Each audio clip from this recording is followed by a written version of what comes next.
Hi friends, ഇന്ന് നമുക്കൊരു വഴുതനങ്ങ റെസിപ്പി നോക്കാം കേട്ടോ. ഇത് ഞാൻ സാധാരണ ചെയ്യുന്ന ഒരു മെത്തേഡല്ല കേട്ടോ. അപ്പോൾ ഒന്ന് സ്പെഷ്യലായിട്ട് ചെയ്തുകൊണ്ടാട്ടോ നിങ്ങളെയും കൂടി കാണിച്ചു തരുന്നത്. അപ്പോൾ ഞാൻ എടുത്തേക്കുന്ന മാർക്കറ്റിൽ നിന്നൊക്കെ കിട്ടുന്ന ആ വലിയ ടൈപ്പ് വഴുതനങ്ങ ഉണ്ടല്ലോ, അതാട്ടോ എടുത്തേക്കുന്നത്. സാധാരണ നമ്മുടെ ചെറിയ വഴുതനങ്ങ എടുത്താലും നല്ലതാണ്, പക്ഷെ ഞാൻ ഇതാണ് എടുത്തേക്കുന്നത്. ഒറ്റ പീസാട്ടോ എടുത്തിട്ടുള്ളൂ. അപ്പോൾ നമ്മളിത് ശരിക്കും കുറച്ച് കട്ടിയിലാട്ടോ കട്ട് ചെയ്തെടുക്കേണ്ടത്. ആ ഫ്ലഷി ആയിട്ട് നമുക്ക് കിട്ടണം. അതിന് വേണ്ടിയിട്ടാട്ടോ നമ്മൾ കട്ടിയിൽ കട്ട് ചെയ്യുന്നത്. സ്ലൈസായി പോയി കഴിഞ്ഞ് കഴിഞ്ഞാൽ ഇതിൽ മസാലാസ് ഒന്നും അധികം പിടിക്കില്ല. അപ്പോൾ അതുകൊണ്ടാണ് നമ്മൾ കട്ടിയിൽ മുറിക്കുന്നത്. എപ്പോഴും നമ്മൾ എത്രത്തോളം വഴുതനങ്ങ എടുക്കുന്നു അതിനനുസരിച്ചാട്ടോ നമ്മൾ മസാലാസ് റെഡിയാക്കേണ്ടത്. ഇപ്പം ഞാൻ ഒറ്റ വഴുതനങ്ങ എടുത്തിട്ടുള്ളൂ, അതിനനുസരിച്ചുള്ള മസാലയാട്ടോ ഞാനിപ്പോൾ റെഡിയാക്കിയേക്കുന്നത്. അപ്പോൾ അതിലേക്ക് നമുക്ക് എന്തൊക്കെ വേണമെന്ന് നോക്കാം കേട്ടോ. അപ്പം ഞാനിവിടെ എടുത്തേക്കുന്നത് 6 വറ്റൽമുളക്, ഒരു കുഞ്ഞി പിടി വെളുത്തുള്ളി, അതായത് ചെറിയ അല്ലി ആയതുകൊണ്ടാട്ടോ കുറച്ച് എടുത്തേക്കുന്നത്. പിന്നെ ഒരു 6-7 ചെറിയുള്ളിയും കൂടി എടുത്തിട്ടുണ്ട് കേട്ടോ. അപ്പോൾ ഇതെല്ലാം നമ്മൾ ചെറുതായിട്ട് അരിഞ്ഞ് മിക്സിയിലേക്ക് ഇട്ട് കൊടുക്കണം കേട്ടോ. എല്ലാം ചെറുതായ അരിയാണ്. വറ്റൽമുളക് നേരെ അങ്ങോട്ട് ഇട്ട് കൊടുക്കണേ.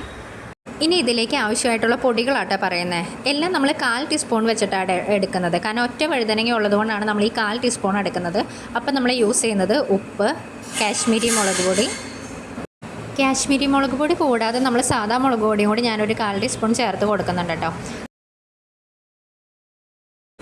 1/4 ടീസ്പൂൺ മഞ്ഞൾപ്പൊടി, 1/4 ടീസ്പൂൺ ചിക്കൻ മസാല ആട്ടോ ഞാൻ ചേർക്കുന്നത്. ഗരം മസാല ചേർത്താലും നല്ലതാണ്. ഞാനിവിടെ യൂസ് ചെയ്യുന്നത് ചിക്കൻ മസാല ആട്ടോ.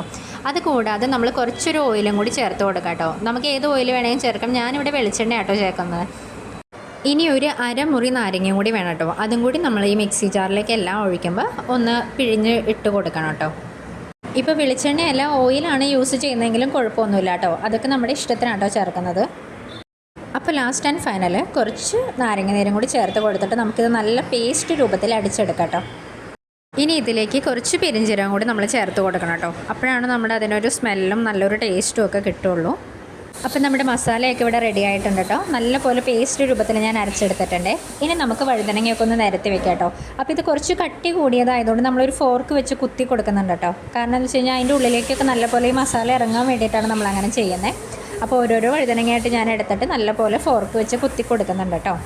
ഇനി നമുക്ക് പേസ്റ്റാക്കി അരച്ച് വെച്ച മസാലയെല്ലാം ഇതിൽ തേച്ച് പിടിപ്പിക്കാം കേട്ടോ. അപ്പോൾ ഞാൻ നല്ലപോലെ കട്ടിയിലാട്ടോ തേച്ച് പിടിപ്പിക്കുന്നത്. അപ്പോൾ അത് ആ മസാലയും കൂടി ആ എണ്ണയിലൊന്ന് ഫ്രൈ ആകുമ്പോൾ നല്ല ടേസ്റ്റി ആയിരിക്കും. അപ്പോൾ അതിന് വേണ്ടിയിട്ടോ അങ്ങനെ നല്ല കട്ടിയിൽ തേച്ച് കൊടുക്കുന്നത്. അപ്പോൾ ഞാൻ എല്ലാ വഴുതനങ്ങയിലും മസാലാസൊക്കെ തേച്ച് കഴിഞ്ഞു. ഇപ്പോൾ കംപ്ലീറ്റ് ആയിട്ട് റെഡി ആയിട്ടുണ്ട്. ഇനി നമുക്കൊരു ഫ്രൈ പാനിൽ വളരെ കുറച്ച് ഓയിൽ ഒഴിച്ചാൽ മതി കേട്ടോ. ഒരുപാട് ഓയിലൊന്നും വേണ്ട, മുക്കി വറുക്കണം എന്നൊന്നുമില്ല കേട്ടോ. അപ്പോൾ കുറച്ച് ഓയിൽ ഒഴിച്ചിട്ട് നമ്മൾ തീ എപ്പോഴും മീഡിയമിൽ ഇടണം. അല്ലെങ്കിൽ ഇതിന് മസാലാസ് കൂടുതലായതുകൊണ്ട് ഇത് കരിഞ്ഞ് പോകാൻ ചാൻസ് ഉണ്ട്.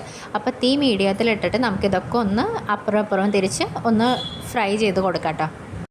ഇത് നമ്മൾ കുക്ക് ചെയ്യുന്ന സമയത്ത് ഒരു 1-2 മിനിറ്റ് സ്റ്റാർട്ടിങ്ങിൽ തന്നെ ഇതൊന്ന് മൂടി വയ്ക്കുന്നത് വളരെ നല്ലതായിരിക്കും കേട്ടോ. അപ്പോൾ നമുക്ക് പെട്ടെന്ന് ഇതിൻ്റെ ഉള്ളിലൊക്കെ ഒന്ന് കുക്ക് ചെയ്ത് കിട്ടാൻ വേണ്ടി സഹായിക്കും. അപ്പോൾ ഏകദേശം നമ്മുടെ വഴുതനങ്ങ ഒന്ന് കുക്കായി വന്നിട്ടുണ്ട് കേട്ടോ. അപ്പോൾ ഒന്നുകൂടി അങ്ങോട്ടും ഇങ്ങോട്ടൊക്കെ ഒന്ന് മറിച്ചിട്ട് നമ്മൾ നല്ലപോലെ ഒന്ന് കുക്ക് ചെയ്തെടുക്കാം കേട്ടോ. ഇതൊരു മസ്റ്റ് ട്രൈ ആയിട്ടുള്ളൊരു ഐറ്റം ആണ് കേട്ടോ. സാധാരണ വഴുതനങ്ങ ഇഷ്ടമല്ലാത്തവർക്ക് ഈ രീതിയിലൊന്ന് കുക്ക് ചെയ്ത് എന്തായാലും ഇഷ്ടപ്പെടും കേട്ടോ. അപ്പോൾ എന്തായാലും ഒന്ന് കുക്ക് ചെയ്ത് നോക്കണേ. അപ്പോൾ ഓക്കെ, ബൈ.